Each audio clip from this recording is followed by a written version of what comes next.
Hi everyone, welcome back to my channel. My name is Michaela, and in today's video, I will be discussing the 6 most disappointing books that I read in September. I do have a separate video discussing the 8 best books that I read in September, so if you missed part 1 of my September wrap-up, I will go ahead and leave that video linked in the description. But let's go ahead and get right into this video with the most disappointing book that I read in September. That book is Looking Glass Sound by Catriona Ward. I am so crushed and devastated that this book is ranking in my most disappointing wrap-up video because I deeply love and adore Catriona Ward.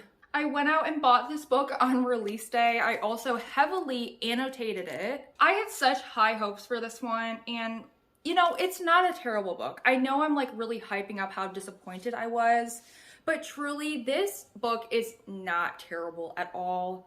I think the ultimate thing that really let me down with this one was the ending. I do actually have an entire reading vlog discussing my experience reading this book, so I will also go ahead and leave that video linked in the description if you want more in-depth thoughts. The next book that I really disliked, this was a 1-star book for me.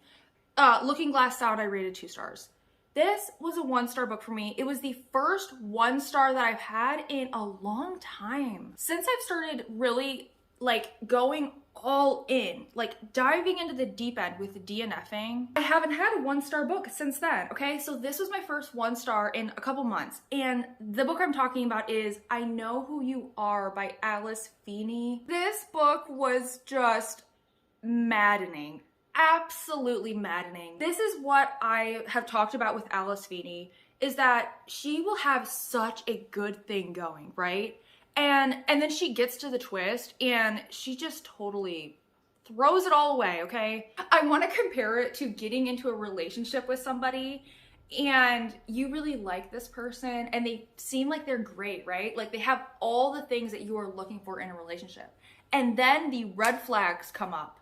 You have to break up with this person. And that's how I felt about this book. I had to break up with this book. That really is a good metaphor because I was really enjoying this book for the first half of it. I was in a honeymoon period phase with this book. I was hooked. This book, we are following 2 time perspectives. One, we are following a woman whose husband has just gone missing, or he's just shown up murdered, something, and she's being like suspected of his disappearance, of his murder. And then we're following another perspective where we see a young girl who has been kidnapped, and the family that she's been taken in by is, oh, it was so creepy, okay?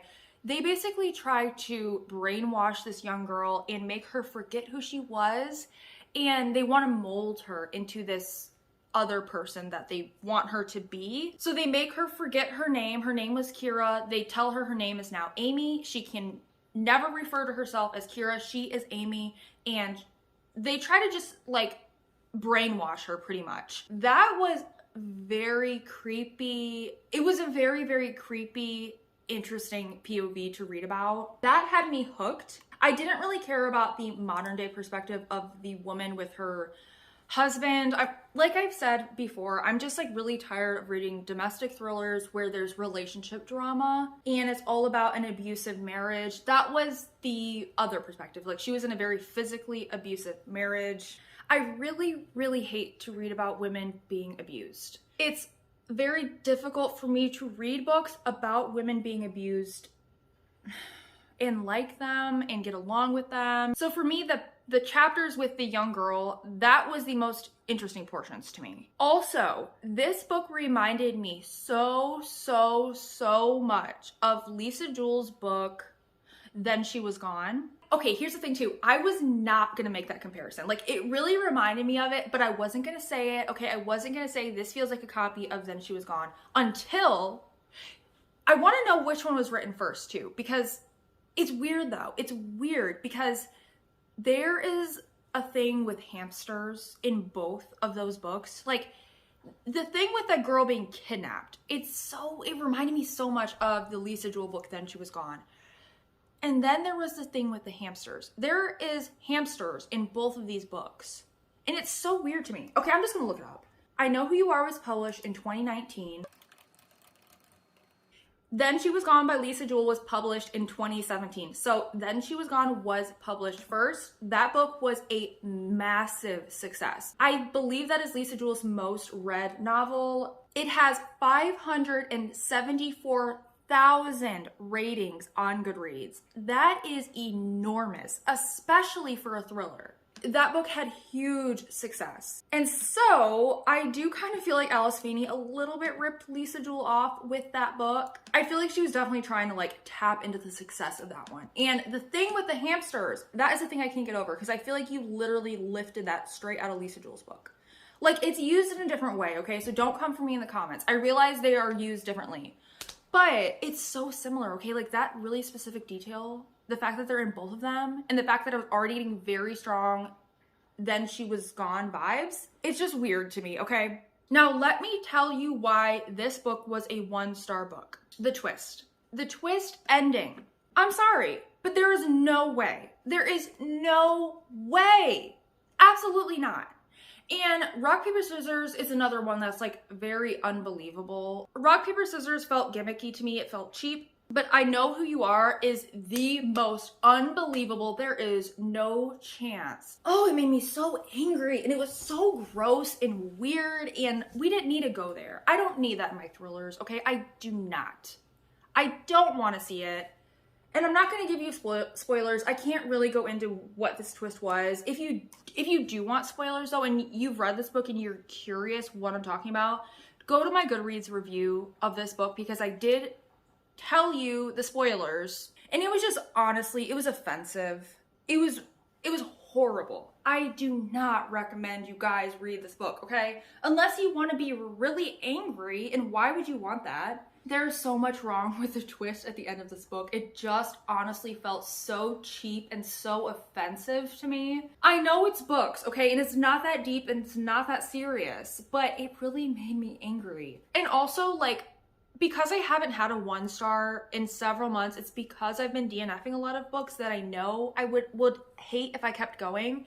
And the reason that I did not DNF this one is because I was not hating it at all. Like I said, I was genuinely interested by the mystery aspect. I was genuinely interested by the story, but the twist lost me. It totally lost me. Reading Alice Feeney's newest release, Good Bad Girl, it does give me hope that this author isn't totally done for me, but her domestic thrillers are just not my vibe, and I'm not going to put myself through them anymore. Let's move on from that book. The next most disappointing book that I read in September is Silver Nitrate by Silvia Moreno Garcia. This was a 2-star book for me, and I think it's simply boils down to a case of this book being marketed as horror, being pitched as a horror book, okay? I mean, you cannot tell me that the publisher was not trying to rope us horror fans in with this cover. On Goodreads, it says this is a dark thriller. This book isn't even a thriller, okay? It's mismarketed. This is a literary fiction book, a literary fiction with a strong romance subplot that has very, very, very minor thriller mystery aspects to it. I went into this book based on the marketing, based on that cover, expecting for there to be a focus on occultism and supernatural horror, the things that actually interest me. And there was just so many issues I had with this book. I felt like nothing happens for the majority of this book. It's just info dumping and character relationship drama. The 2 main characters to me were very shallow and very annoying. I did not like the male romantic interest, Tristan. He is an F-boy, okay? And the main character, the girl, she acts like she is so above it all. She's like that too cool type of character that's supposed to be kind of edgy, but she literally just lets Tristan walk all over her. I also did not like how she just immediately picks up magic. This one read like the chosen one trope to me that we see so much in young adult books, where it's like this girl, this like basic plain girl is the key to solving and saving the world and bringing it down this force of evil. And she's like this plain basic girl, right? But she picks up magic like she's been practicing it all her life and she's suddenly an expert on magic, even though there's no way for her to have become the magic expert. Like, she doesn't have to practice, she just picks it up. Oh my god. There's a thing too with her romance interest, Tristan, where there's this whole thing where he's like, she's prettier without makeup. It's like the One Direction song. Like, okay, so he's the love interest, right? And she has been pining over him her whole life. Her whole life she's had a crush on him since she was a child. But he has always been like that popular guy that hasn't really noticed her. She's just been like the one in the background, you know? Eventually he realizes how much he loves her and likes her, but there's that whole thing where she wears makeup one time and he's like, she's prettier without makeup, and it just crushed me. It killed me. It's like, please stop with that narrative, okay? Like, not that women are not prettier without makeup, but we do not need the male love interest to tell us that we are prettier without makeup. Like, that makes us feel better about ourselves. Also, the author dedicates so much of this book convincing us that Tristan is like terrible and how bad he treats her and how much he does not want to commit to her and how much he treats her like a doormat, for the end of this book to end up like happy and fluffy and for us to be like rooting for their romance. Like, that did not make sense to me at all. I just hated this ending. I absolutely hated it. If you like literary fiction, if you like a lot of romance, you might enjoy this one, but this was not for me at all. These are the sort of characters that I really dislike reading about. This is the sort of romance that is very problematic in my eyes, in my opinion, and I really dislike this book. It was a 2-star for me. Why wasn't it a 1? I don't know. I don't know. I wouldn't recommend that one. I did not like it at all. The next book I read is Let Him In by William Friend. This is a horror book and it's kind of like a creepy kids sort of story. It's kind of a story that I feel like we've seen done a lot. Maybe not in books, but definitely in film. I've seen so many horror movies that have this same exact storyline. We're following a single father with his 2 daughters. His wife has recently passed away, and so he is now left to take care of his 2 young daughters. One day, his 2 daughters start describing to the father this imaginary friend, a man, that they're seeing in their room and is taking them on all of these adventures with him. It starts to turn a little bit creepy when they are saying that they're seeing a man in their room, and the dad then really becomes very jealous because the daughters keep describing this imaginary friend, and there's just like lots of red flags around it. Now, I do think that this sort of horror plot is classic, and we've seen it done a lot for a reason, because it is really genuinely creepy and scary. When you have your little kids saying, I'm seeing this person, they're describing this like imaginary friend that's so real to them, and there's red flags going off, but you can't see them. Only the kid can see them. So how do you protect them from this imaginary force, you know?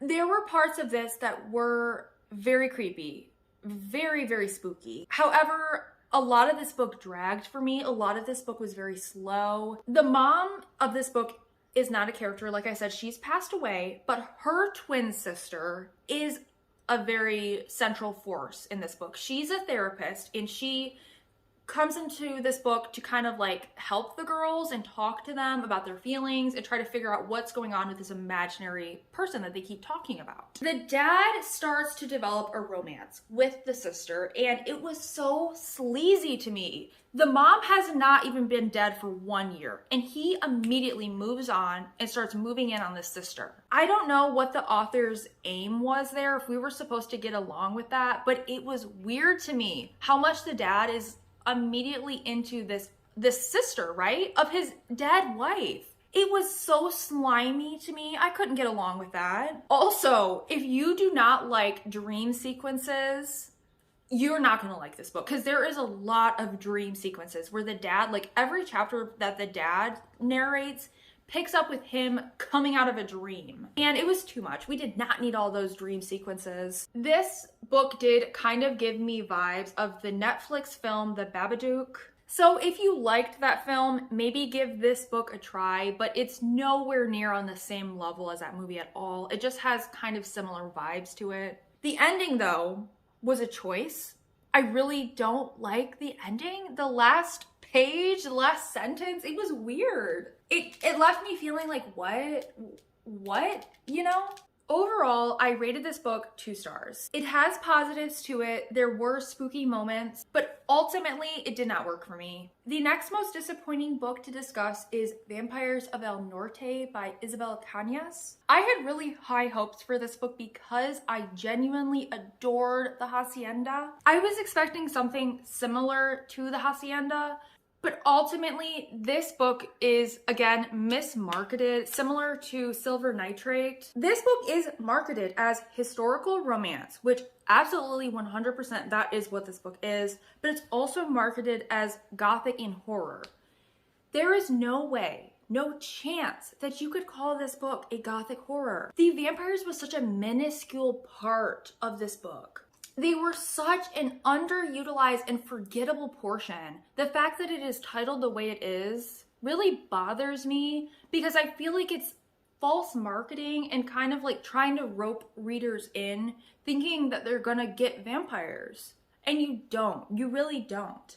This is really a miscommunication trope, star-crossed lovers romance primarily.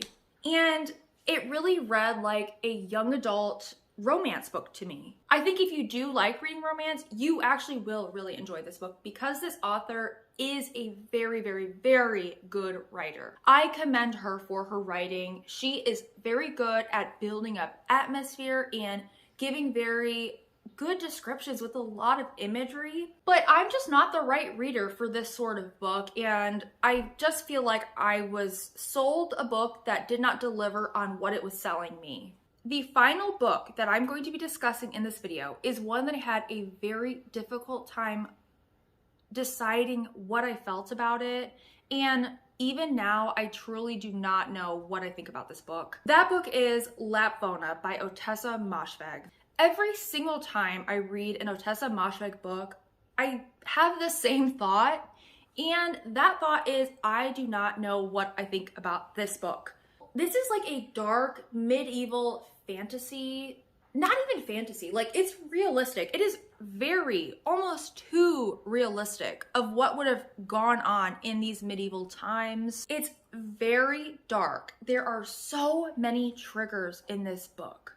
I don't know what 𝚆𝙃𝚃𝙷 is doing, but every single book she writes gets more dark and more disturbing than the previous one. It genuinely makes me fearful of what book she is going to give to us next. 𝚆𝙃𝙃 very much reads like a fever dream. Honestly though, it's more like a nightmare than it is like a dream. This book is very dark. It's very brooding. It feels very dirty and grimy. It honestly feels like it is straight out of medieval times. I did listen to the audiobook version of this book, which actually was narrated by 𝚆𝙃𝚃𝙷 herself, which was genuinely a treat to be able to listen to. She is a very good audio narrator, and I really loved I love any time an author actually narrates their audiobooks. So it really did feel like a treat getting to listen to this book. However, the reason that this book is placing into my most disappointing wrap-up video is because it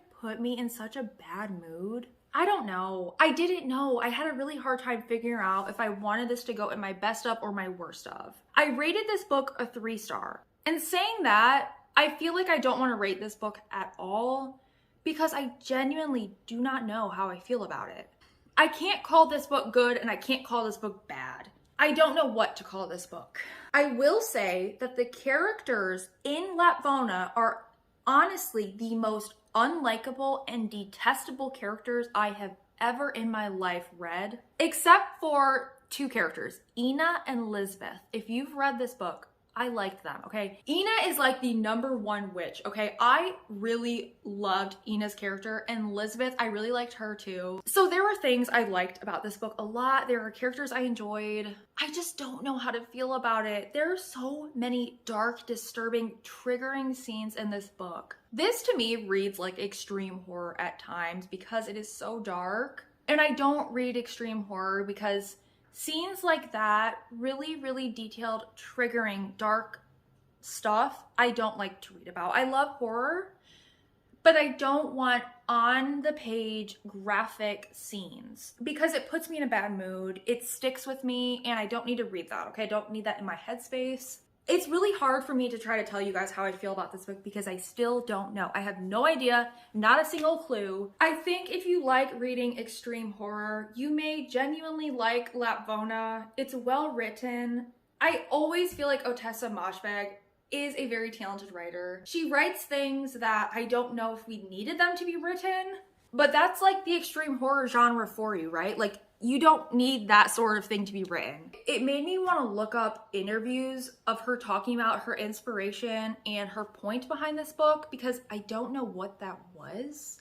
I don't know what she was trying to say or go for with this book. If you guys have read 𝚲𝙾𝙽𝙽𝙃 and you have a clear point of view on what you felt about this book, will you please let me know? Because I need some help. I need some help figuring out what I thought about this one. With all of my wrap-up videos, I want to acknowledge that we all have very different opinions on books, and if you guys loved these books and they're ones that I hated, I think that's awesome that you loved them and you got more out of them than I did. That's what makes reading fun, that we are all allowed to have different opinions on books. If you guys did read any of these books, please let me know what you thought of them. But other than that, thank you guys so much for watching, and I will see you in my next video.